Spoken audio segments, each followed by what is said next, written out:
ब्रह्मणे नमस्ते वायो त्वमेव प्रत्यक्षं ब्रह्मासि त्वमेव प्रत्यक्षं ब्रह्म वदिष्यामि रीतां वदिष्यामि सत्यं वदिष्यामि तन्मामवतु तद्भक्तारमवतु अवतु माम् अवतु वक्तारम्।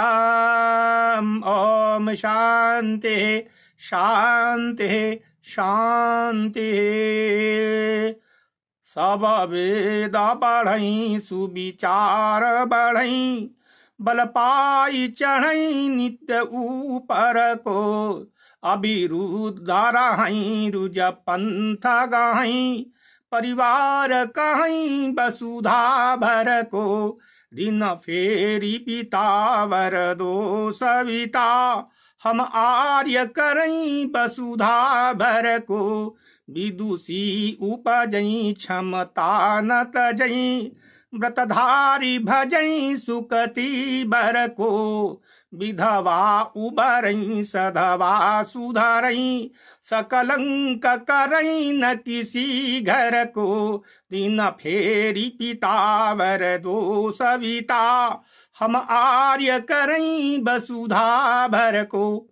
मैं पंडित विजेंदु सारस्वत अनंत हरिगोविंद चैनल में आप सभी का स्वागत करता हूं। हिंदू राष्ट्रो विजयताम।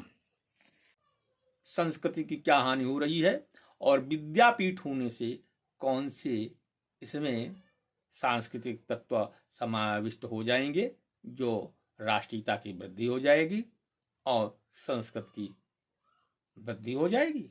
मैं इस सरकार के मुखिया माननीय नरेंद्र दामोदर दास मोदी प्रधानमंत्री विभाजित सरकार से पूछता हूं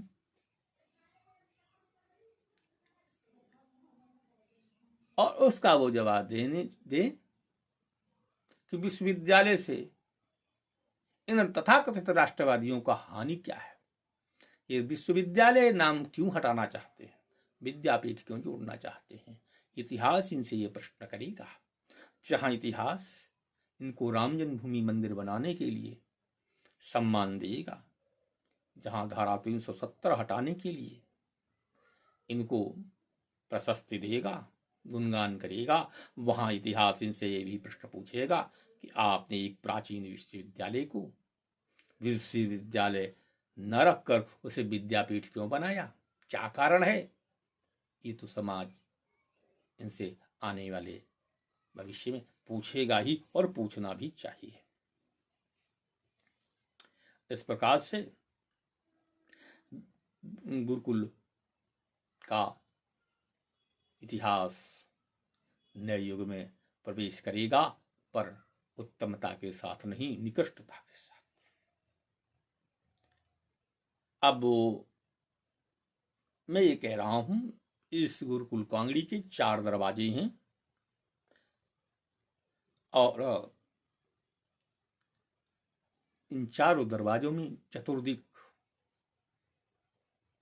अपकृति ही हो रही है, पतन ही हो रहा है, उत्थान कहीं नहीं दिखाई पड़ रहा।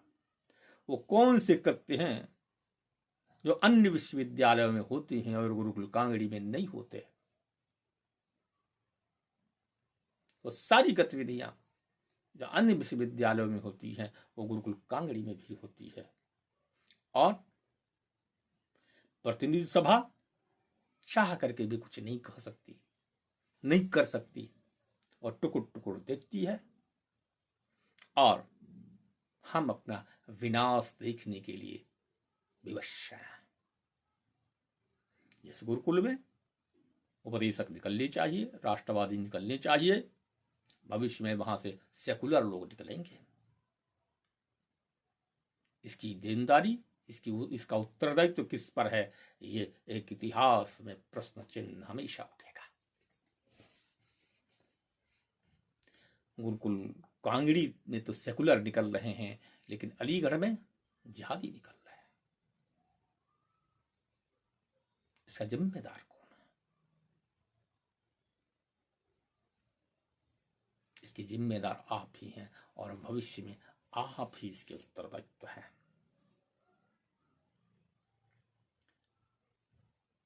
स्वामी जी जाति पाति प्रथा के घोर विरोधी थे और उन्होंने इसका प्रारंभ भी अपने घर से ही किया। अपनी बेटी की शादी उन्होंने जाति पाति के बंधनों को तोड़कर किया।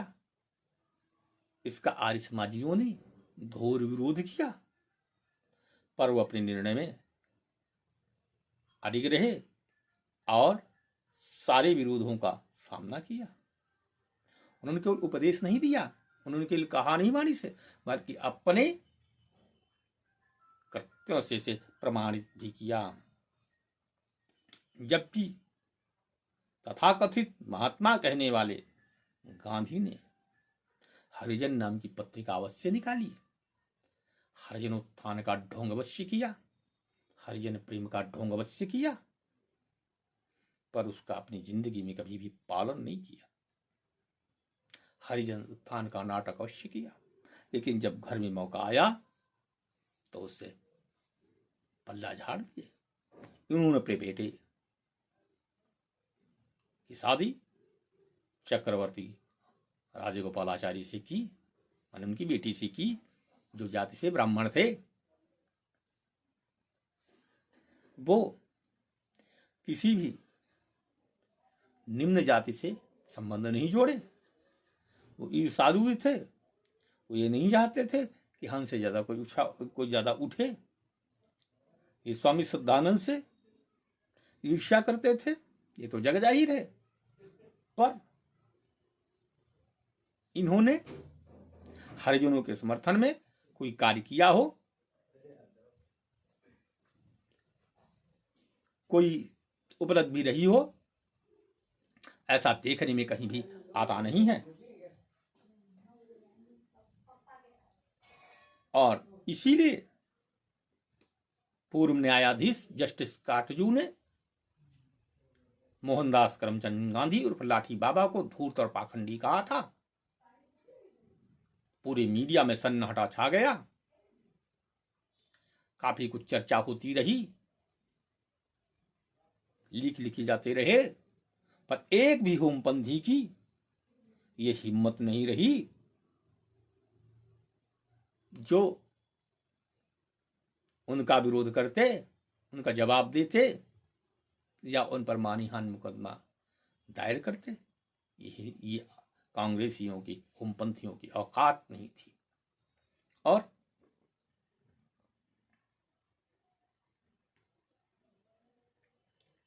दलित वक्ता, विद्वान बामन मिश्राम, इन तथाकथित होमपंथियों को गांधी के विषय में कट शब्दों का निरंतर प्रयोग करते हुए बराबर उनको चैलेंज करते रहते और उनकी हिम्मत नहीं पड़ती कि बामन मिश्राम का कुछ जवाब दें या उनके विरुद्ध कुछ करें। पर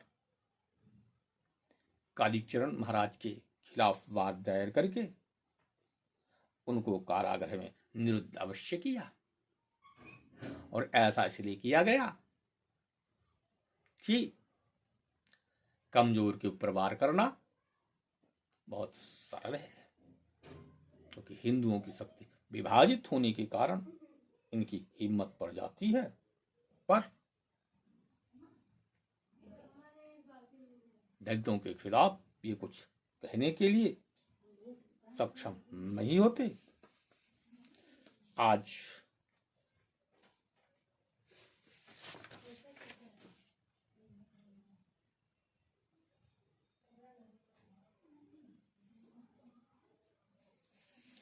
अब मैं इस विषय को यहीं पर पूर्ण करता हूं। आज तो मैं अब स्वामी जी के जीवन के दूसरे पक्ष के विषय में चर्चा कर रहा हूं। मैं स्वामी जी के दलित समाज के विषय में किए गए कृत्यों का उल्लेख कर रहा हूं। उन्होंने विगत कई शताब्दियों में व्यक्तिगत स्तर पर भारत के संतों ने प्रयास किए और सामाजिक छुआछूत के रोग को दूर करने का प्रयत्न किया। इनमें संत रविदास, मलूकदास, नानक दादू आदि लोगों ने किया, बुद्ध ने किया और लोगों ने भी किया। पर मेरी अधिकतम जानकारी के अनुसार स्वामी श्रद्धानंद ने राष्ट्रीय स्तर पर इस कृत्य को प्रारंभ किया। ज्योतिबा फुल्ले ने किया पर वो क्षेत्रीय स्तर पर किया। महाराष्ट्र से बाहर ज्योतिबा फुल्ले नहीं निकल पाए। पेरियार ने किया पर वो एक क्षेत्रीय स्तर पर किया। योगेंद्रनाथ मंडल ने किया पर क्षेत्रीय स्तर पर किया। डॉक्टर अंबेडकर ने किया पर क्षेत्रीय स्तर पर किया। लेकिन स्वामी श्रद्धानंद ने राष्ट्रीय स्तर पर उस विषय को न केवल उठाया और संघर्ष किया और कार्य भी किया। और इसके लिए उन्होंने एक संगठन बनाया। 1913 में दलितोद्धार सभा का गठन किया और संस्थागत रूप से कार्य किया। और उन्होंने पूरे देश का सघन दौरा किया और पूरे समाज में खलबली मच गई। उन्होंने हिंदू समाज से दलितों के प्रति समानता, मानवता, प्रेम, सहिष्णुता का व्यवहार करने की अपील की। देश के विभिन्न भागों में इसकी शाखाएं कायम हुई। दिल्ली में उन्होंने दलितों को लेकर जगह जगह आंदोलन किया। कुआं में पानी लेने के लिए, हरिजनों को अधिकार दिलाने के लिए आंदोलन किया। इसमें मुसलमानों ने इनका विरोध किया। इनको शारीरिक क्षति भी आई पर ये पीछे नहीं हटे। ये लोग ये नहीं चाहते थे हिंदू समाज में एकता कायम हो और हिंदू समाज एक संगठित रूप से एकत्र होकर राष्ट्रीय रूप में स्थापित हो, ख्यापित हो। जब हिंदू समाज बटा होगा तभी इनके सारे कार्यक्रम संपन्न हो सकते हैं। इसलिए स्वामी जी का इन्होंने घोर विरोध किया।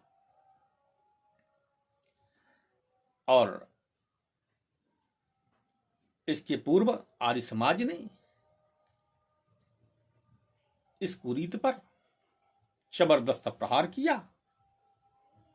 अपने यज्ञ आदि धार्मिक कृत्यों में इनको शामिल किया, बराबर अधिकार दिया, अपने गुरुकुलों में प्रवेश किया।